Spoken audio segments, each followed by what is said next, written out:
Les postos, on se rejoint pour une nouvelle vidéo. Ces 10 derniers jours de mercato pourraient être très chauds du côté du Paris Saint-Germain, que ce soit en défense avec la piste Skriniar qui renaît depuis quelques heures. Skriniar serait très proche du Paris Saint-Germain, à savoir si le Paris Saint-Germain va le recruter cet hiver ou cet été. Mais offensivement aussi, après le départ de Pablo Sarabia, ça pourrait bouger du côté du Paris Saint-Germain et aussi dans les autres grands clubs européens. Nono est avec nous. Salut Nono.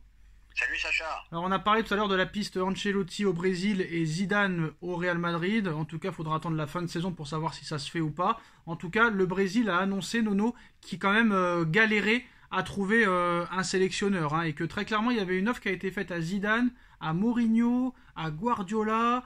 Et par contre, Pochettino et Tuchel, ils n'ont même pas reçu de coup de fil. Eh ben écoute, après une information de l'équipe, Ancelotti sera en contact avec la fédération brésilienne. Et Ancelotti était le premier choix apparemment de la sélection brésilienne en cas de remplacement de Tite à l'époque, mais Ancelotti avait refusé. Maintenant, il faudra attendre, mais quoi qu'il en soit, le Brésil a le temps. Est-ce que ça veut dire obligatoirement, Nono, un retour de Zidane 100% au Real? Pas sûr quand même. Bah, c'est pas sûr à 100%, mais moi je le sens comme ça. Je la sens comme ça l'histoire. Je vois un retour de Zidane au Real, et je te dis franchement, personnellement, je serais très déçu. Alors, moment concentration, Nono, honnêtement, penses-tu que Skriniar va arriver pendant ce mercato d'hiver ou pendant le mercato d'été? Comment ça va se passer? Je mettrais bien un petit billet pour ce mercato d'hiver. Ils en ont vraiment besoin. En tout cas, ce serait quand même une belle affaire. Comme il était disponible à 80 millions d'euros l'été dernier et que là tu le récupérerais à 15 millions, ça ferait 4 fois moins cher. Ce serait quand même une bonne opération, on va pas se mentir. On va pas se mentir, défenseur central de haut niveau. Et puis on va rajouter juste une petite chose. Et ben l'Inter mange la banane. Voilà, 70 millions qui sont partis en fumée. Alors Nono, Arsenal souhaiterait se faire prêter Eduardo Camavinga, milieu de terrain du Real Madrid, jusqu'à la fin de la saison. Eduardo Camavinga, en manque de temps de jeu au Real Madrid, intéresse fortement Arsenal. C'est une information du Evening Standard en Angleterre. Pourquoi par exemple le PSG ne s'intéresse pas à Camavinga pour un prêt? Très clairement, on sait que il y a des bonnes relations entre Arsenal et le Real Madrid. C'est peut-être pas le cas entre le Real Madrid et le Paris Saint-Germain. Mais voilà, en tout cas, Arsenal, eux, a des gros objectifs. Mais très clairement, c'est vrai que la Ligue 1, ça peut être perçu comme un mauvais championnat. Donc lui préférerait peut-être aller à Arsenal. Mais Camavinga en prêt, ça aurait pu être intéressant. Mais en tout cas, est-ce que tu crois qu'il peut quitter le Real en prêt à Arsenal? Eh ben c'est possible parce qu'il est quand même barré au Real. Quand les trois sont là, il passe pas, il est sur le banc. Bon, moi je vais te dire honnêtement, personnellement, Camavinga, il ne me fait pas grimper au rideau. Pour moi, ils l'ont beaucoup poussé, les médias, etc., par sa jeunesse. Bon, mais malgré tout, je suis lui. S'il y a un prêt à Arsenal, une équipe qui marche très bien en ce moment, eh ben, faut peut-être tenter le coup. Alors, à la recherche d'un nouveau milieu offensif pour compenser le départ de Sarabia, Paris aurait des vues très sérieuses sur un joueur de Chelsea. Après avoir recruté à tour de bras durant ce mercato hivernal, les dirigeants londoniens vont désormais devoir faire le ménage pour éviter d'être pris entre les mailles du fair play financier. Enfin, on en parle du fair play financier pour Chelsea. 750 millions d'euros de recrutement en 3 ans.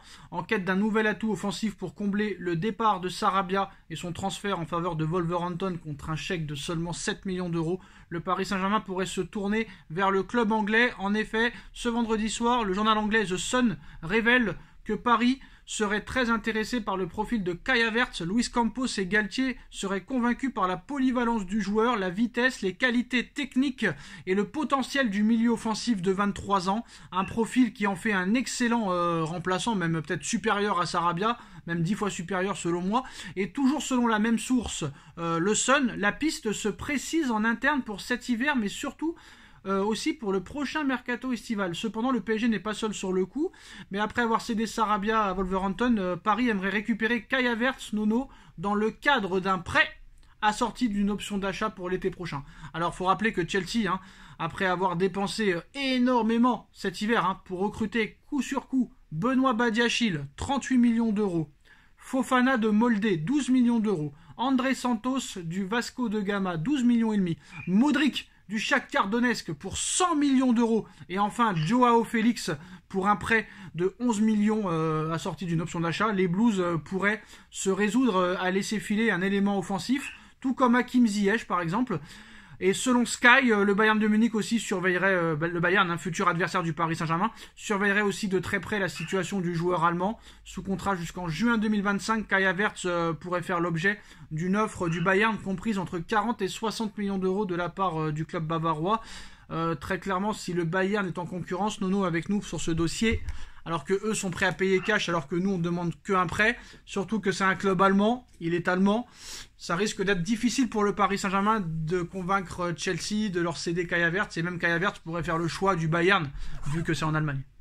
Ouais, bah écoute, Kai Havertz, très très bon joueur. Par contre, très très bonne saison éblouissante avec Tourelle. Cette année, un petit peu moins bon. Un peu plus en retrait, je pense qu'il va sur le banc un petit peu de temps en temps aussi, mais ça serait un coup à tenter. Tu penses pas que sa préférence irait plus pour le Bayern et que ce serait compliqué, surtout si le Bayern veut payer cash, alors que Paris demande un prêt? Je sais pas s'il aurait une préférence pour le Bayern. La preuve, c'est qu'il est quand même parti, en Angleterre, donc je pense qu'il aime bien voyager lui aussi. Et je pense, c'est toujours pareil, hein, le niveau de salaire au PSG. Est-ce que tu peux refuser, quoi? Alors là, honnêtement, je vais vous dire la vérité, hein, si Skriniar arrive et si Kai Havertz arriverait dans les derniers jours du mercato, ça commence quand même à changer énormément de choses, Nounou, non? Ah bah ça commence à ressembler à beaucoup de choses. Tu renforces ta défense, tu renforces ton milieu, et puis moi, je suis un petit peu en désaccord avec toi. Kai Havertz, il peut même prétendre à une place de titulaire au milieu à Paris, hein. Ah, j'ai jamais dit le contraire, hein. Non, parce que tu avais dit un peu pour remplacer Sarabia. Ah, mais sur le papier, ce serait pour remplacer Sarabia. Après, peut-être qu'il pourrait être titulaire dans cette équipe. Ça, c'est sûr et certain. Oui. Ah oui, voilà. Il peut postuler à un poste de titulaire. Je précise que c'est un remplaçant de Sarabia, mais ce remplaçant peut devenir titulaire. Tu remplaces juste Sarabia au poste d'ailier, très clairement. Moi, c'est sûr que Neymar, il reste sur le banc, très clairement. Pour moi, Neymar, honnêtement, tout le monde dit qu'il va très clairement monter son niveau contre le Bayern. Non, il faudrait commencer déjà à monter son niveau quelques matchs avant, hein. Parce que quand tu joues contre Monaco et contre comment ça s'appelle, Lille, il va falloir quand même montrer quelque chose. Après, Monaco et Lille, c'est un peu le même profil. Bon, je les compare pas les deux, hein, mais un peu le même profil que le Bayern au niveau du jeu. Ça joue vers l'avant. Et après, juste avant, tu vas jouer contre Reims qui prend jamais de but, contre Toulouse qui joue très bien au ballon. Et ça, c'est des matchs à pas mettre de côté. Donc, moi, honnêtement, Nono, moi, au 8 mars prochain, j'ai bien peur que si tu ne recrutes pas, tu sois non seulement éliminé de cette Ligue des Champions, mais que tu ne sois même plus en tête de la Ligue 1 le 8 mars prochain. Ah, mais il faut absolument recruter. Il faut non seulement recruter, il faut augmenter son niveau de jeu, il faut redevenir sérieux, il faut redevenir intensif. Voilà, c'est tout. Parce que moi, on a beau me dire ce qu'on veut, Lille, Monaco, Lens, tout ce qu'on veut. Si vraiment cette équipe doit jouer, mais il n'y a même pas photo. Et moi, je te dis honnêtement. Voilà, faut arrêter. Rennes, ça me fait pas, ça joue au ballon, mais ça va, c'est Rennes. Lens, pareil. Voilà, citez-moi 5 joueurs de Lens, moi je pourrais pas. Voilà, faut arrêter. La seule équipe qui m'impressionne un petit peu en ce moment, surtout physiquement, c'est Marseille.